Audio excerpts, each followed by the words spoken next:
ನಿವೃತ್ತ ಕರ್ನಲ್ ಜೊತೆಗೆ ನಮ್ಮ ಪ್ರತಿನಿಧಿ ಭವ್ಯ ಸುನಿಲ್ ಮಾತುಕತೆಯನ್ನ ನಡೆಸಿದ್ದಾರೆ. ಬನ್ನಿ ನೋಡೋಣ. ಆರ್ಸಿಬಿ ಅಭಿಮಾನದಿಂದ 11 ಜನ ಸಾವನ್ನಪ್ಪಿರುವಂಥದ್ದು. ಸದ್ಯ ಇದರ ಬಗ್ಗೆ ಎಲ್ಲೋ ಒಂದು ಕಡೆ ತನಿಖೆ ಕೂಡ ನಡೀತಾ ಇದೆ. ಮತ್ತೊಂದು ಕಡೆ ಏನು ಚಿನ್ನಸ್ವಾಮಿ ಕ್ರೀಡಾಂಗಣ ಇದೆ ಅದನ್ನು ಬೇರೆ ಕಡೆ ಶಿಫ್ಟ್ ಮಾಡಬೇಕನ್ನೋ ಕೂಗು ಕೂಡ ಕೇಳಿ ಬರ್ತಾ ಇರುವಂಥದ್ದು. ಆದರೆ ಇದು ನಿಜಕ್ಕೂ ಕೂಡ ಮೊದಲು ಆರ್ಮಿಗೆ ಅಂತ ಮೀಸಲಾಗಿ ಇಡಲಾಗಿತ್ತು ಅನ್ನೋ ಮಾತು ಕೂಡ ಇರುವಂಥದ್ದು. ಸೊ ನಮ್ಮ ಜೊತೆ ಮಾತಾಡೋದಕ್ಕೆ ಸ್ವತಃ ಶ್ಯಾಮ್ ಸುಂದರ್ ಕರ್ನಲ್ ಅವರಿದ್ದಾರೆ. ಸೊ ಅವ್ರನ್ನೇ ಮಾತಾಡ್ಸ್ಕೊಂಡು ಬರುವ. ಸರ್, ಆರ್ಸಿಬಿ ಏನು ಫ್ಯಾನ್ಸ್ ಬಹಳಷ್ಟು ಒಂದು ದುರಂತ 11 ಜನ ಸಾವನ್ನಪ್ಪಿರುವಂಥದ್ದು ನಿಜಕ್ಕೂ ಬೇಸರದ ಸಂಗತಿ.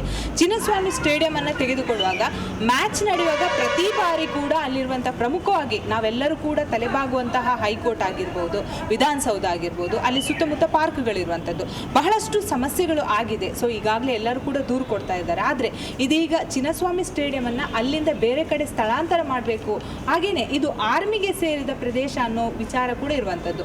ಸೊ ನೀವು ಆರ್ಮಿ ಮ್ಯಾನ್ ಆಗಿ ನೀವೇನು ಹೇಳ್ತೀರಾ ಸರ್? ಇದ್ರ ಹಿಂದೆ ಸ್ವಲ್ಪ ಬ್ಯಾಕ್ಗ್ರೌಂಡ್ ಹೇಳೋಕ್ಕೆ ಇಷ್ಟಪಡ್ತೀನಿ.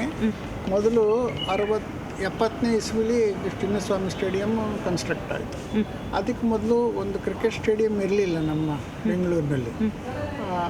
ಆವಾಗ ಸೆಂಟ್ರಲ್ ಕಾಲೇಜ್ ಮೈದಾನದಲ್ಲಿ ಮ್ಯಾಚ್ಗಳು ನಡೆಯೋದು. ಅಲ್ಲಿ ಇದೆಲ್ಲ ಬ್ಯಾಂಬೂ ಸೀಟಿಂಗ್ ಎಲ್ಲ ಮಾಡಿ ಅಲ್ಲಿ ಮಾಡೋರು. ಇಂಟರ್ನ್ಯಾಷನಲ್ ಮ್ಯಾಚಸ್ ಎಲ್ಲ ಅಲ್ಲಿರೋದು. ಇವನ್ ಟೆಸ್ಟ್ ಸೆಂಟರು ಇರಲಿಲ್ಲ. ಆದರೆ ಇಲ್ಲಿ ಬೇಕಾದಷ್ಟು ಆಟಗಾರರು, ಇಂಟರ್ನ್ಯಾಷನಲ್ ಲೆವೆಲ್ ಆಟಗಾರರು ಬಂದಿದ್ದಾರೆ. ಸೊ ಆಮೇಲೆ ಈ ಚಿನ್ನಸ್ವಾಮಿ ಅವರು ಸ್ಟೇಟ್ ಪ್ರೆಸಿಡೆಂಟ್ ಆಗಿದ್ದಾಗ ಈ ಸ್ಟೇಡಿಯಂನ ಮಾಡೋಕ್ಕೆ ಇಷ್ಟಪಟ್ಟು ಈ ಲ್ಯಾಂಡು ಡಿಫೆನ್ಸಿಗೆ ಸೇರಿದ್ದು. ನಿಮ್ಗೆ ನೋಡಿರ್ಬೋದು, MG ರೋಡಿಂದ ರೈಟ್ ಸೈಡಲ್ಲಿರೋ ಎಲ್ಲ ಲ್ಯಾಂಡು ಆರ್ಮಿಗೆ ಸೇರಿತ್ತು. ಯಾಕೆಂದರೆ ಮೊದಲು ಡಿಫೆನ್ಸ್ ಲ್ಯಾಂಡು ಕಂಟೋನ್ಮೆಂಟು ಅಂದರೆ ಆರ್ಮಿ ಸ್ಟೇಸ್, ಆರ್ಮಿ ಇರೋ ಜಾಗ.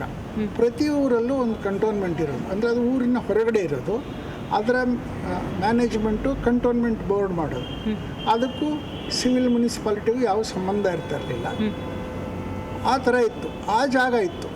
ಆ ಜಾಗದಲ್ಲಿ ನಾನು ನೋಡಿದ ಹಾಗೆಯೇ ನನ್ನ ಕಣ್ಣಾರು ನೋಡಿ ನಾನು ಒಂದು ಸ್ವಲ್ಪ ಆಟನೂ ಆಡಿದ್ದೀನಿ. ಅಲ್ಲಿ BRB ಈಗ ಕ್ಯಾಂಟೀನ್ ಆಗಿದೆ, ಅಲ್ಲಿ ಒಂದು ಥಿಯೇಟ್ರ್ ಇತ್ತು, ಆರ್ಮಿ ಥಿಯೇಟ್ರ್. ಅದ್ರ ಎದುರುಗಡೆ ಕಂಪ್ಲೀಟಾಗಿ ಒಂದು ಮೈದಾನ ಇತ್ತು. ಅಲ್ಲಿ ಒಂದು ಹಾಕಿ ಗ್ರೌಂಡು ಇತ್ತು. ಹೆಸರುವಾಸಿ ಕರ್ನಾಟಕ, ಮೈಸೂರಿಂದ ಆಡಿದ ಆಟಗಾರರಲ್ಲೆಲ್ಲ ಪ್ರಾಕ್ಟೀಸ್ ಮಾಡೋರು. ನಾನು ಒಂದಷ್ಟು ದಿನ ಆಡಿದ್ದೆ. ಆರ್ಮಿಗೆ ವಾಪಸ್ ಕೊಡಿ ಆ ಥರ ಅದು ಸರಿ ಇಲ್ಲ. ಯಾಕೆಂದರೆ army is for the people only, it is not for separate. So ಆ ಜಾಗದಲ್ಲಿ ಸ್ಟೇಡಿಯಮ್ಮು ಕಂಟಿನ್ಯೂ ಆದರೆ ಜನಗಳಿಗೆ ಭಾಳ ತೊಂದರೆ ಆಗುತ್ತೆ. ಅದನ್ನು ಅಲ್ಲಿಂದ ಶಿಫ್ಟ್ ಮಾಡಬೇಕು. ಆ ಜಾಗದಲ್ಲಿ ಅದನ್ನು ಇನ್ನೇನಾರು ಕನ್ವರ್ಟ್ ಮಾಡಬೇಕು. ಇಟ್ ಕ್ಯಾನ್ ಬಿ ಎನಿಥಿಂಗ್ ಅಂತ ನಾನು ಹೇಳಕ್ಕೆ ಇಷ್ಟಪಡ್ತೀನಿ. ಇದು ಕರ್ನಲ್ ಶ್ಯಾಮ್ ಸುಂದರ್ ಅವರ ಮಾತು. ಬೆಂಗಳೂರಿಂದ ಭವ್ಯ ಸುನಿಲ್, ಜಿ ಕನ್ನಡ ನ್ಯೂಸ್.